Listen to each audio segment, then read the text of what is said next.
예, 안녕하십니까. 예, 이번 시간에는요, 우리 그 사장 산업 입지 및 설비 배치에 대해서 공부를 해보도록 하겠습니다. 먼저 이제, 처음에 나오는 내용이 이제 공정 설계라고 하는 그런 어떤 내용인데요. 여러분들이 공정 설계라고 하는 것은 뭐냐? 이 공정 설계라고 하는 것은요, 그 제품을 생산하는 과정이라고 보시면 됩니다. 그래서 제품을 생산하는 과정이다. 제품을 생산하는 과정이라고 보시면 되겠고요. 이런 어떤 공정이라고 하는 것은 어떠한 장비를 써서 혹은 또 뭐 어떤 기술을 사용해 가지고 어떻게 하면 좀 더 효율적으로 생산을 할 것이냐. 우리는 이런 과정을 갖다가 끊임없이 연구하고 개발하고 해야 되겠죠. 그래야만 그 적절한 장비를 이용해서 최신의 어떤 기술을 사용해 가지고 우리가 같은 제품을 생산한다 하더라도 좀 더 효율적으로 생산을 하게 될 겁니다. 자, 이런 거 우리 이제 공정 설계라고 하는데요. 혹시 한번 읽어볼까요? 뭐 공정 설계, 투입 요소, 생산 및 서비스 활동, 물자와 정보의 흐름, 작업 순서, 제품 및 서비스의 생산 장비와 방법 등을 선택하는 의사 결정, 설계된 제품을 효율적으로 생산하기 위한 과정이다. 자, 어쨌든 제품을 그냥 단순히 생산한다라기보다는 여기서처럼 효율적으로 우리가 생산하기 위한 과정이라고 보시면 되겠습니다. 음, 뭐 일단 일단 기아 자동차의 어떤 설계 과정을 즉 제작 과정 한번 간단하게 한번 볼까요? 어떤 공정이 이루어지는지를 한번 영상으로 보신다면 아 공정이라고 하는 것이 바로 저런 거구나라는 것을 우리가 쉽게 알 수가 있을 겁니다. 그래서 여기서 기아 자동차 제작 과정을 한번 보도록 하겠습니다.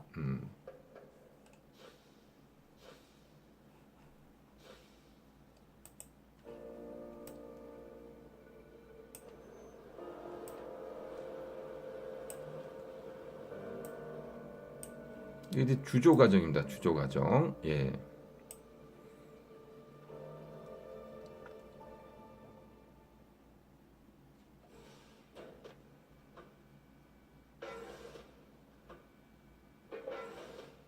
예, 차체를 생산하고 있는 과정으로 보이네요.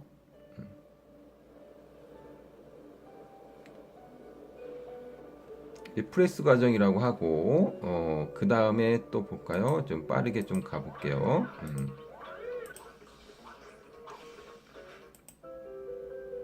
그 다음에 이제 그 차를 갖다가 조립하는 과정입니다. 예, 사람은 안 보이고, 뭐, 모든 공정을 기계가 다 조립하고 있습니다. 아, 이제 사람이 좀 보입니다. 네.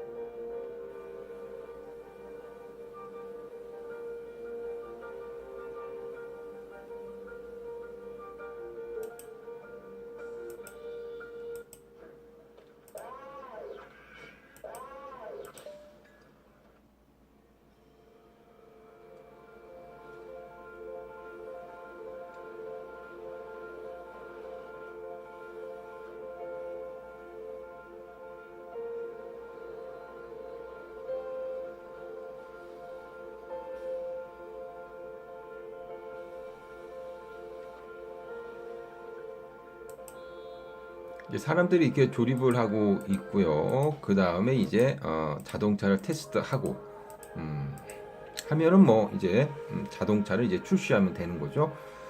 그래서 이제 자동차를 우리가 만들 때도 이렇게 어떤 그 과정을 거친다라는 겁니다. 예.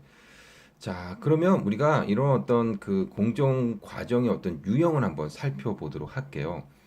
첫 번째가 이제 그 개별 생산이라고 하는 잡샵이라고 하는 그러한 어떤 유형입니다. 이 잡샵이라고 하는 것은요, 그 고도로 고객화된 제품이라고 했는데 이 고도로 고객화된 제품이다라고 하는 것은 뭐냐면 어, 그러니까 개별 고객이 원하는 것을 생산한다는 겁니다. 그러니까 모든 고객들에게 똑같은 제품을 주는 것이 아니라 어떤 개별 고객들 한 사람 한 사람마다 원하는 대로 만들어 주는 거. 이런 게 바로 개별 생산이라고 보시면 되겠습니다. 뭐 대표적으로 여기 예를 보니까 이제 맞춤 구두, 그다음에 맞춤 의류, 그다음에 선박 같은 것도 그렇죠.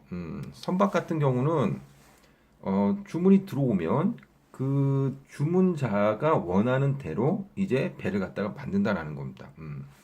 그다음에 이제 뭐 특수 공작기 같은 것도 바로 그럴 겁니다. 그래서 그 공장에서만 필요한 어떤 기계들이 있겠죠. 뭐 그런 것들을 갖다가 만드는 거. 뭐 이런 것 갖다 우리는 개별 생산이라고 하는데 이런 어떤 개별 생산은요. 우리는 이제 공정 중심 시스템이라고 합니다. 공정 중심 시스템. 그래서 여기 그림이 하나 나오는데요. 이 그림을 보시게 되면요. 고객들이 원하는 데 따라 가지고요.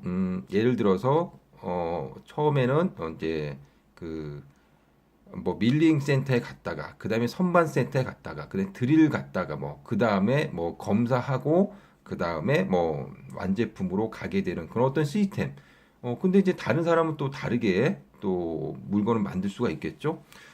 이 공정 중심 시스템하고 비슷한 것이 바로 그 우리 사람들이 종합병원에 가가지고 그 종합 검사를 받는 경우입니다.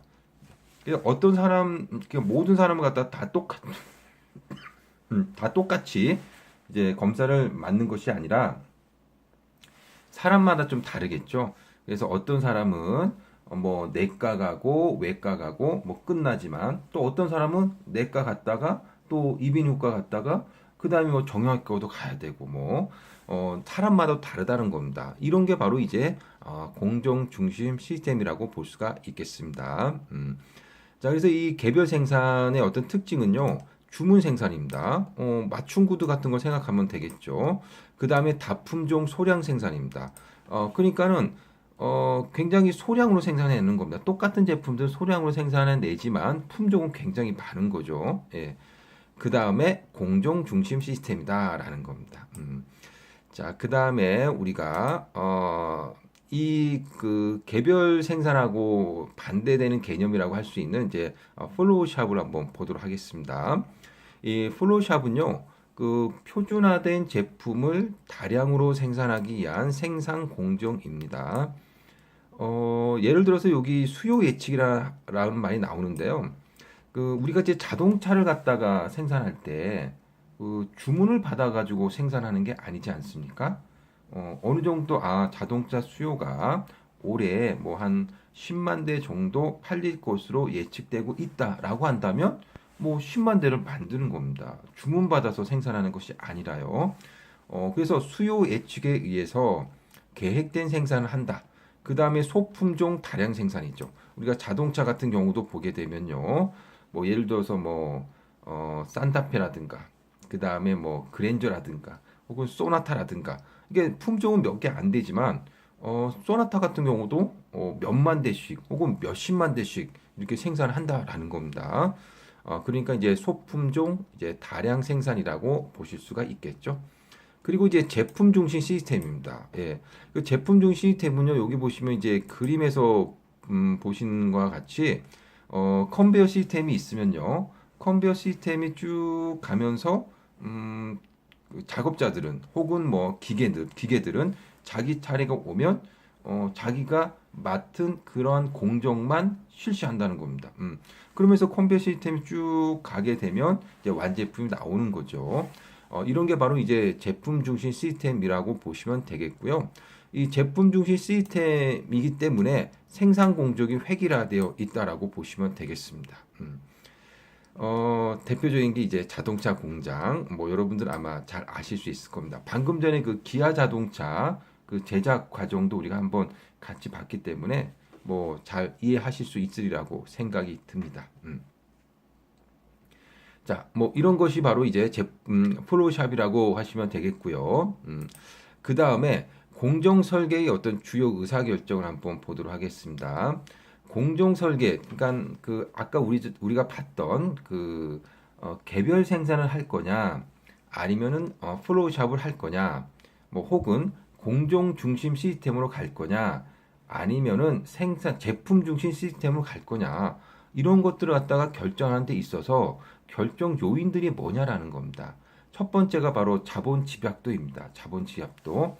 이 자본 집약도라고 하는 것은요, 여기 나오는 이제 기계 장비에 투입되는, 예, 그러니까 기계 장비에 투입되는 그 비중이 클수록 자본 집약도가 높은 거죠. 아까 우리가 기아 자동차 그 만드는 과정을 봤을 때, 기계들이 많이 이 자동차를 만들고 있죠. 뭐 그런 것들은 바로 자본 집약도라고 보시면 자본 집약도가 높다라고 보시면 되겠습니다. 그 다음에 이제 그 자원 유연성입니다. 자원 유연성. 이 자원 유연성이라고 하는 것은 뭐냐면요. 고객 욕구에 따른 다양한 품종, 수량 등을 수행할 수 있느냐. 이게 바로 이제 자원 유연성이라고 보시면 되겠습니다. 그러니까 이제 만약에 이제 유연성이 그 크다라고 한다면요. 고객이 원하는 것을 갖다가 만들어 주기 위해서 뭐 다양한 어떤 그 직원들, 그 다음에 다양한 설비들이 투입이 되겠죠. 그러면서 이 고객은 이런 걸 원하니까 이렇게 만들어주고 저 고객은 저런 걸 원하니까 저렇게 만들어 준다면 자원 유연성은 크다라고 볼 수가 있겠지만 만약에 자원 유연성이 낮다라고 한다면 고객 수준은 낮아질 수밖에 없겠죠. 이제 고객 수준은 낮아진다는 것은 고객이 그 자기가 원하는 것을 갖다가 이제 사는 것이 아닌 그냥 범용으로 그러니까 뭐 대체적으로 만들어진 그런 어떤 물건들을 산다라는 겁니다. 우리가 뭐 자동차를 산다라고 할 때도 마찬가지잖아요. 그래서 꼭 마음에 드는 건 아니지만 뭐 그냥 그나마 그래도 내가 원하는 것과 가장 비슷한 것을 그냥 산다라는 겁니다. 자, 하지만 이 자본 집약도와 자원 유연성 간에는 높은 상충 관계가 있습니다. 뭐 예를 들어서 자본 집약도가 굉장히 높다라고 한다면, 즉 기계 장비에 의해 가지고 생산되는 비중이 굉장히 높다라고 한다면 자원 유연성은 굉장히 떨어지겠죠. 자원 유연성이 높다라고 한다면 자본 집약도는 떨어질 수밖에 없을 겁니다. 자, 그래서 공정 설계의 결정 요인 두 가지는 자본 집약도와 그 다음에 자원 유연성 이라고 볼 수가 있고요. 그 다음은요. 그 다음 보기 전에 요거 한번 사진을 볼까요? 이 첫 번째 사진을 보게 되면 이거 같은 경우는 그 자본 집약도가 굉장히 낮은 그런 어떤 작업이라고 보실 수가 있겠죠. 사람들이 달라붙어 가지고 물건을 생산하는 그런 어떤 장면입니다. 그 다음에 이 자동차를 조립하는 과정에서 그 기계 장치들에 의해 가지고 자동차가 조립되고 있습니다. 예, 그러니까 이런 것들은 이제 자본 집약도가 굉장히 높다라고 보시면 되겠습니다. 근데 이제 참고로 보면 우리가 이제 자본 집약적 산업은 이제 저물고 있고 창의 집약형 산업으로 가고 있다라고 합니다. 그래서 2007년도만 하더라도요, 자본 집약형인 그러한 기업들이 글로벌 시가총액에서 상위권을 차지를 했지만 여기서 보시면 이제 엑선 모빌이라든가 제너럴 일렉트릭 같은 경우가 이제 자본 집약형이 높은 그런 기업이겠죠. 뭐 차이나 모바일이나 중국 공상은행은 뭐 그냥 중국의 어떤 은행들이니까 은행이고 그 다음에 중국 업체니까 뺀다고 하더라도 어쨌든 자본 집약도가 좀 높은 기업들이 상위권에 있었는데 2017년도를 보니까는 1위가 애플, 알파벳은 이제 구글을 말하고 있습니다. 구글, 그다음에 마이크로소프트, 아마존, 페이스북. 뭐 보니까는 다 창의 집약형이라는 겁니다. 예. 자, 그래서 앞으로의 어떤 산업도 이 방향으로 갈 수밖에 없지 않을까? 뭐 이렇게 생각을 하고 있습니다. 자, 그 다음에 이제 그 우리가 수직적 통합을 보도록 하겠습니다. 그러니까 이 공정 설계를 갖다가 결정하는 요인 중에 하나가 또 수직적 통합입니다. 자, 수직적 통합이라고 하는 것은 뭐냐? 여러분들이 책 그 그림을 한번 잠깐 잘 보시면요. 이 후방 통합과 전방 통합이라는 게 있습니다. 우리가 이제 그 현대 자동차를 생각하면 쉽게 알 수가 있을 겁니다. 현대 자동차는요. 뭐 예를 들어서 그 현대 그 모비스 같은 그런 어떤 부품 업체가 있고요. 그 다음에 그 현대 모비스 뒤에는 현대 제철 같은 강판을 생산하는 그런 어떤 업체들도 있다는 겁니다. 그런 것들이 이제 현대 기아 자동차 그룹이라고 하는 하나의 그룹에 묶여 있으니까 후방 통합이 된 거고, 그 다음에 전방 통합은 현대 자동차 앞에는요, 그 현대 자동차 서비스라고 하는 뭐 그러한 어떤 뭐 자동차를 판매하는 업체가 있고, 그 다음에 뭐 현대 캐피탈이라고 하는 자동차를 살 때 돈을 뭐 빌려주는 뭐 그런 어떤 업체도 있다는 겁니다. 뭐 그런 업체들을 갖다 만약에 통합했다면 전방 통합이라고 우리가 볼 수가 있겠습니다. 자, 그래서 이게 이런 것들이 바로 이제 그 수직적 통합이라고 보시면 됩니다. 그래서 현대 자동차 경우 같은 경우는 수직적 통합이 굉장히 잘 돼 있는 그런 업체라고 볼 수가 있겠죠. 그래서 여기 보시면 수직적 통합의 정도가 높다면 생산량이 많고 전문화 및 반복 생산에 의해서 생산 효율이 높아질 때는 매력적이겠지만, 원재료를 확보 생산하고 판매를 위한 막대한 설비 투자를 해야 한다는 거. 예. 그 다음에 결정적으로 유연성이 낮아진다는 겁니다. 자, 그래서 유연성을 갖다 좀 높이기 위해서는 아웃소싱을 하는 업체들도 많이 있다는 겁니다. 우리 대표적으로 이제 그 지금은 아니라고 볼 수가 있겠지만, 도요타 자동차 같은 경우는요, 굉장히 아웃소싱을 많이 했었죠. 그러니까 부품 업체들, 판매 업체들, 뭐 이런 업체들은 다 아웃소싱을 줬었다는 겁니다. 옛날에는 GM이나 그 다음에 포드 자동차보다도 조그만 회사였기 때문에, 그러니까는 뭐 40년대, 50년대 그럴 때는 조그만 회사였기 때문에 그 업체들과 경쟁하기 위해서는 자기가 잘하는 것만 하고 그다음에 나머지는 다 아웃소싱을 줬던 그런 어떤 경우가 있습니다. 그래서 아웃소싱이라고 하는 건 뭐냐? 그 아웃소싱이라고 하는 것은요, 그 핵심 업무는 본인들이 하고, 그 다음에 나머지 비핵심 업무는 나보다, 즉 우리 기업보다 더 잘할 수 있는 업체들에게 맡긴다라는 겁니다. 그런 것들이 바로 이제 아웃소싱이라고 보시면 되겠고요. 그 아웃소싱을 통해서 경쟁력을 강화시킬 수 있고요, 새로운 부가가치를 창출할 수 있다라고 볼 수가 있겠습니다. 자, 여기까지 우리가 이야기하고요. 그 다음 이제 공정 선택부터는요, 다음 강의에서 또 하도록 하겠습니다.